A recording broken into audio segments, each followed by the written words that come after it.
Hey guys, welcome to my YouTube channel. My name is Harjeet Kaur. हम कर रहे हैं इंडियन इकोनॉमी के ऑब्जेक्टिव क्वेश्चंस, जिसमें हम बैंकिंग से रिलेटेड क्वेश्चंस डिस्कस कर रहे हैं। तो बैंकिंग से रिलेटेड पहले के 100 क्वेश्चंस हमारे ऑलरेडी कवर हो चुके हैं। आज हम शुरू करेंगे क्वेश्चन नंबर 101 से। तो क्वेश्चन है, consider the following financial transactions. तो इसमें से हमने बताना है during which of these transactions is it compulsory to quote income tax PAN number. PAN number कहां पे लगाना कंपल्सरी है। तो फर्स्ट स्टेटमेंट क्या है, purchase of bankers cheque for 50,000 and above in one day. एक दिन में अगर हमने 50,000 या इससे ज्यादा का बैंकर्स चेक परचेज करना है तो उसके लिए हमें पैन कार्ड की जरूरत होती है, right.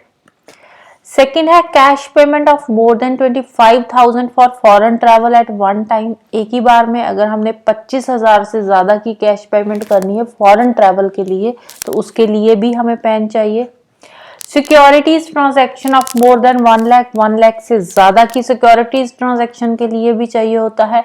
Cash deposit of more than 50,000 in any bank account in one day. एक दिन में किसी भी बैंक अकाउंट में 50,000 से ज्यादा का कैश डिपॉजिट करवाना है तो उसके लिए भी हमें पैन चाहिए। तो चारों केसेस में ही जो पैन है वो कंपल्सरी है। तो आंसर आ जाएगा हमारा ऑप्शन डी 1, 2, 3 एंड 4। नेक्स्ट है, repo rate is the rate at which. Repo rate क्या होता है? रेपो रेट वो रेट होता है जिस रेट पे कमर्शियल बैंक्स आरबीआई से पैसा उधार लेती है। यहाँ बोल सकते हो कि जिस रेट पे आरबीआई कमर्शियल बैंक्स को पैसा देता है उसको बोलते हैं रेपो रेट। तो आंसर आ जाएगा option c, the Reserve Bank of India lends to the banks. जिस रेट पे आरबीआई कमर्शियल बैंक्स को पैसा देता है। Next, which one of the following public sector banks emblem figures a dog and the words faithful friendly in it? तो ये emblem है syndicate bank का, ऐसे डॉग बना है और इसका जो स्लोगन है वो क्या है, फेथफुल फ्रेंडली। नेक्स्ट है, consider the following statements with regard to statutory liquidity ratio. SLR जो होते हैं ये किसकी फॉर्म में होते हैं? ये कैश की फॉर्म में नहीं होता, ये गोल्ड की फॉर्म में हो गया या फिर फॉरेन करेंसी की फॉर्म में या और किसी भी फॉर्म में हो सकता है जो स्टैट्यूटरी लिक्विडिटी रेशियो होती है। तो स्टेटमेंट्स क्या है? To meet SLR commercial banks can use only cash. इसमें कैश यूज नहीं होता, इसमें कोई भी एसेट यूज होता है, किसी भी गोल्ड की फॉर्म में, फॉरेन करेंसी, किसी भी एसेट की फॉर्म में हो सकता है। तो फर्स्ट वाली जो है स्टेटमेंट रॉन्ग है। सेकंड क्या है, SLR is maintained by banks with themselves. SLR banks को मेंटेन करके रखना होता है अपने पास, तो सेकंड वाली स्टेटमेंट राइट है। थर्ड क्या है, SLR restricts the banks leverage in pumping more money into the economy. SLR जो स्टैट्यूटरी लिक्विडिटी रेशियो होती है, जो अमाउंट बैंक को अपने पास रखने के लिए बोला जाता है, ये किस लिए होता है? सो दैट कि जो इकोनॉमी में पैसे के जो फ्लो है, जो मनी फ्लो है, उसको कंट्रोल किया जाए, उसको रिस्ट्रिक्ट किया जाए, राइट। तो उसी के लिए एसएलआर जो होता है, स्टैट्यूटरी लिक्विडिटी रेशियो, गोल्ड की फॉर्म में या किसी भी एसेट की फॉर्म में बैंक्स को अपने पास पैसा रखना पड़ता है। तो थर्ड वाली स्टेटमेंट भी राइट है। आंसर आ जाएगा 2 and 3 only. Next, which is the highest bank in the banking structure of India. Highest bank कौन सी है इन चारों में से? तो इन चारों में से है RBI, Reserve Bank of India. Next, which of the following payment instruments introduced by the banks is known as plastic money. Plastic money किसको बोलते हैं? जो डेबिट कार्ड्स या क्रेडिट कार्ड्स हम यूज करते हैं वो आते हैं हमारे प्लास्टिक मनी में। तो आंसर आ जाएगा हमारा option B, credit cards. Next है, if the cash reserve ratio is lowered by the RBI its impact on credit creation will be. अगर कैश रिजर्व रेशियो डिक्रीज कर दी जाएगी तो क्रेडिट क्रिएशन क्या हो जाएगा? उससे इंक्रीज हो जाएगा। अगर कैश रिजर्व रेशियो, कैश की फॉर्म में जो बैंक्स ने पैसा अपना रखना है आरबीआई के पास, अगर वो कम हो जाएगा तो उससे क्या है, जो मनी सप्लाई है वो बढ़ जाएगी, क्रेडिट क्रिएशन जो है वो इंक्रीज हो जाएगा, right. Next, which one of the following is a private bank. Allahabad bank public sector bank है, पंजाब एंड सिंध बैंक ये भी पब्लिक सेक्टर है, पंजाब नेशनल बैंक ये भी पब्लिक सेक्टर है, एक्सिस बैंक ये प्राइवेट सेक्टर बैंक है। Next is study the following statements with regard to the Reserve Bank of India and select your answers from the quotes given below. First है it is the apex bank, RBI apex bank है। Money supply को regulate करती है, business houses के लिए loan ये RBI नहीं देती। नबार्ड के जो फंक्शंस है उसको सुपरवाइज करती है, नबार्ड के ऑपरेशंस को सुपरवाइज करने का काम भी, इसको रेगुलेट करने का काम भी आरबीआई का है। राइट, तो आंसर आ जाएगा 1, 2 एंड 4 ऑप्शन डी। नेक्स्ट है विच of the following pairs is not correctly matched. SEBI securities and exchange board of India ये क्या है, एक सिक्योरिटी मार्केट रेगुलेटरी बॉडी है, बिल्कुल सही है।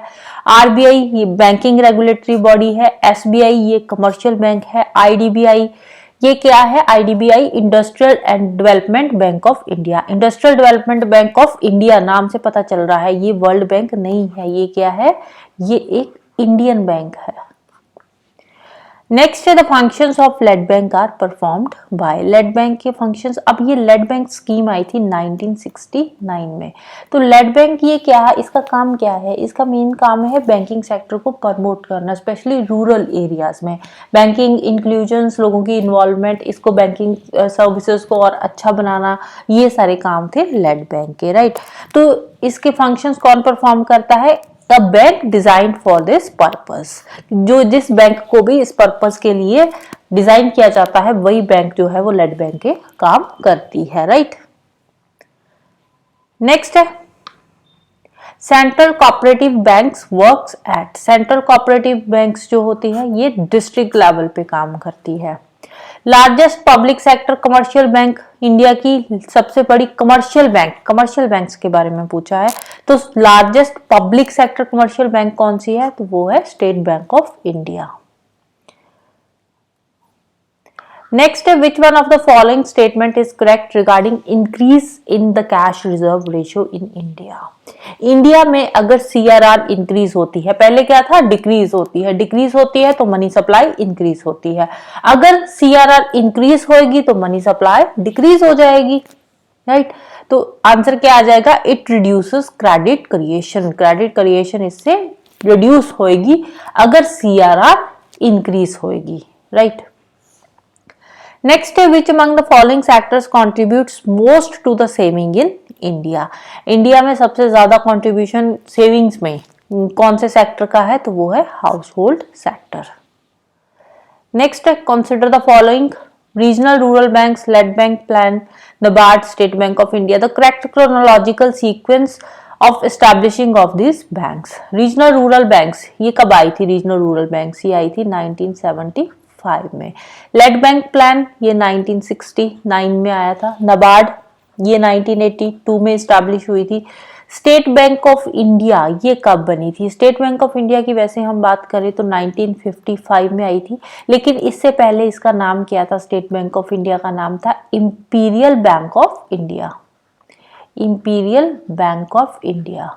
और ये जो इंपीरियल बैंक ऑफ इंडिया थी ये कब बनी थी, ये बनी थी 1921 में, लेकिन 1955 में इसका नाम चेंज करके रख दिया गया state Bank of India. Right, तो करेक्ट क्रोनोलॉजी क्या बन जाएगी इसकी, सबसे पहले 4 आ जाएगा, 4 के बाद 55 के बाद 69, 2 आ जाएगा, फिर 1 एंड लास्ट में 3, 4, 2, 1, 3 ऑप्शन बी आ जाएगा हमारा आंसर। नेक्स्ट है consider the following statements for India millennium deposit scheme. India millennium deposit schemes के रिगार्डिंग कुछ स्टेटमेंट्स दे रखी है। इंडिया मिलेनियम डिपॉजिट स्कीम ये किसकी थी, स्टेट बैंक ऑफ इंडिया की थी। The scheme was launched by the state Bank of India, बिल्कुल सही है।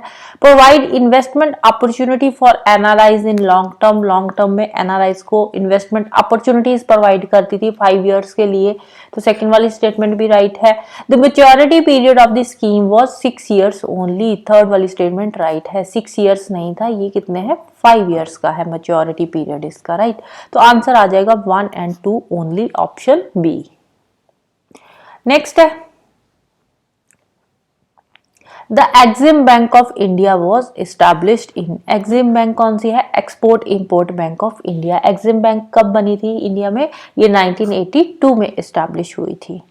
नेक्स्ट है the term plastic money applies to. Plastic money ये कौन सी है, जो debit card credit cards use करते हैं वो किस में आते हैं, प्लास्टिक मनी में आ जाते हैं। तो आंसर आ जाएगा option D, credit cards mainly used by the mainly issued by the banks. Next है government of India for the first time nationalised 14 large commercial banks in the year. India ने first time कौन से year में 14 commercial banks को nationalise किया था, 14 large commercial banks को, तो कौन सा ईयर था, 1969, right. So this is all about today. तो जाने से पहले वीडियो को लाइक कर देना, शेयर कर देना और चैनल को सब्सक्राइब कर लेना। Thank you, bye bye and have a nice day.